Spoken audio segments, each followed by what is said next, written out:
La parole de Dieu est très claire lorsqu'elle dit que personne ne peut se moquer de Dieu parce que la personne récoltera toujours ce qu'elle a semé.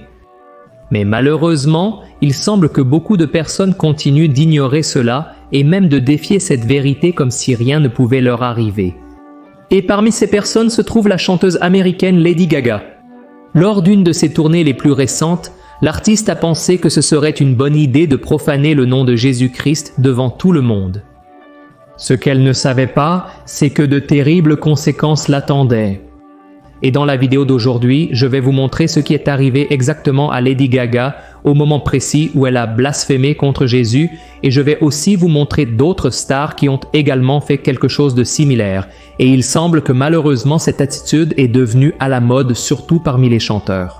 Avant de commencer, je veux vous demander de vous abonner à ma chaîne, c'est très rapide, cliquez ici en bas sur le bouton s'abonner, à côté apparaîtra une petite cloche, activez la notification de la cloche pour que vous ne manquiez aucune vidéo que je poste. Je veux vous aider à comprendre la Bible de manière simple et facile, d'accord? Alors, allons-y. Dans le livre de l'Apocalypse, chapitre 22, Jésus a dit quelque chose à propos de lui-même. Regardez ce qui est écrit. « Je suis l'alpha et l'oméga, le premier et le dernier, le commencement et la fin. » Regardez cela, frères.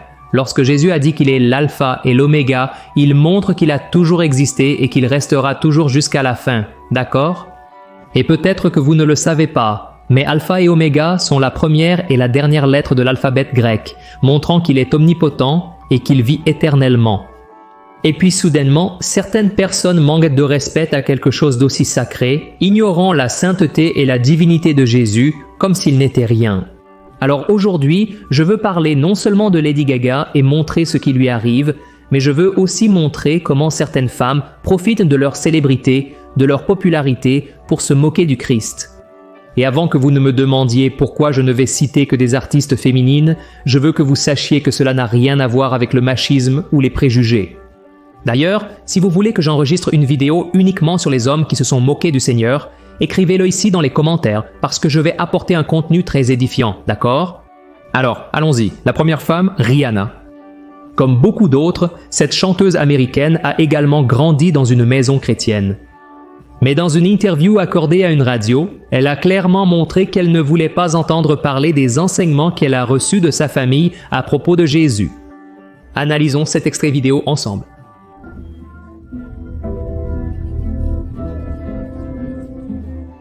Regardez ça, l'animatrice lui a demandé pourquoi elle faisait un signe avec ses mains sur son œil, et Rihanna a répondu « Parce que je suis une adoratrice du diable ».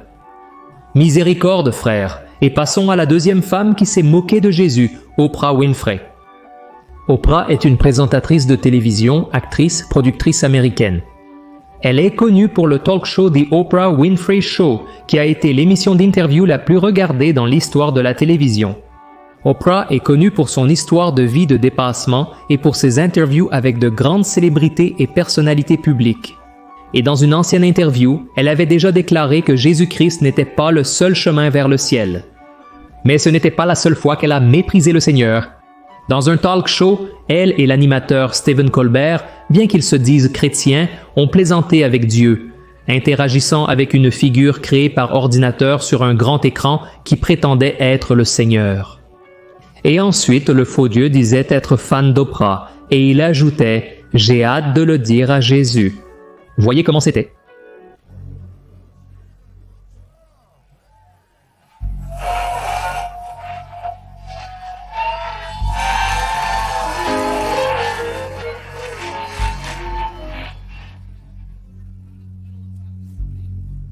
Oh, je sais, Steven, je suis un grand fan. C'est super. Je suis également un grand fan de vous, Dieu. Je le suis vraiment. Waouh, Oprah, c'est qui je suis. J'ai hâte de le dire à Jésus. Oprah Winfrey 2020, oui, elle peut. Et maintenant, la troisième femme, Madonna. Ce n'est une surprise pour personne que Madonna est l'une des femmes qui manque le plus de respect à Jésus et à la foi chrétienne depuis le début de sa carrière. Elle a été, par exemple, l'une des premières artistes à utiliser la croix en collier et boucle d'oreille comme objet de mode.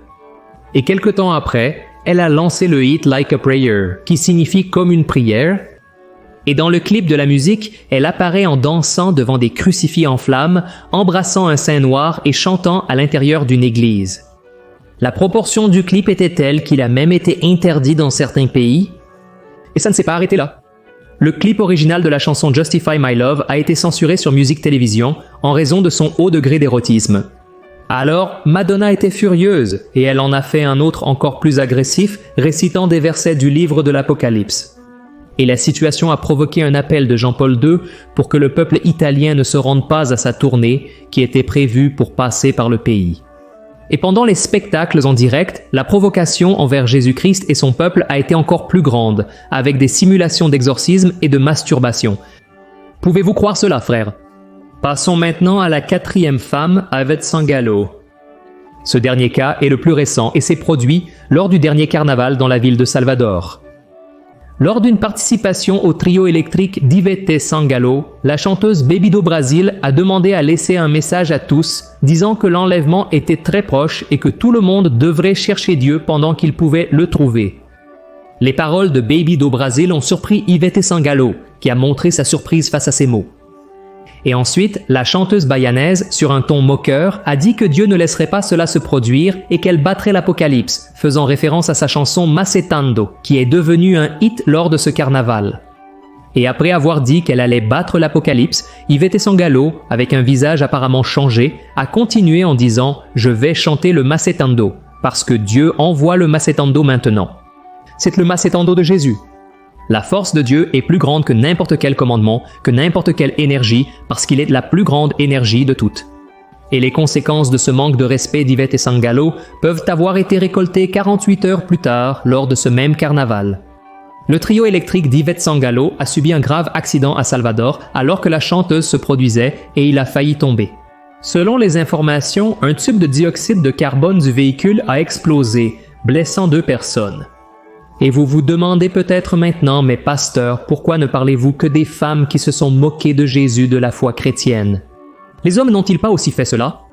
Il est clair qu'ils l'ont fait, frères. Beaucoup d'hommes se sont moqués de Jésus, ont manqué de respect à notre foi chrétienne, mais j'ai voulu apporter ici des exemples féminins pour vous montrer que de la même manière qu'il y a des femmes qui détestent le Christ et se moquent de son pouvoir, il y a aussi celles qui l'aiment, qui lui consacrent leur vie et voient leur vie transformée pour toujours.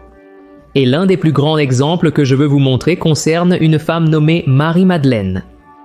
La Bible dit qu'elle vivait dans la promiscuité, la prostitution jusqu'à ce qu'elle rencontre Jésus qui a chassé 7 démons d'elle et lui a pardonné tous ses péchés. Et cette expérience a radicalement changé la vie de Marie-Madeleine et elle est devenue une disciple dévouée du Christ. Aidant avec d'autres femmes à maintenir le ministère de Jésus, elle était également présente lors des moments cruciaux de sa vie, comme sa crucifixion, et elle était l'une des femmes qui ont préparé des épices pour oindre le corps du Christ après sa mort. Et elle a également été la première à recevoir la nouvelle que Jésus était ressuscité, et elle a eu la mission d'annoncer cette nouvelle aux disciples.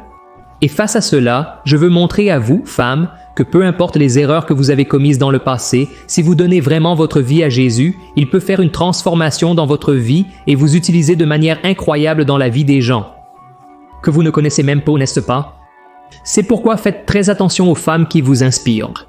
Quelles sont les valeurs qu'elles transmettent? Quel message prêchent-elles?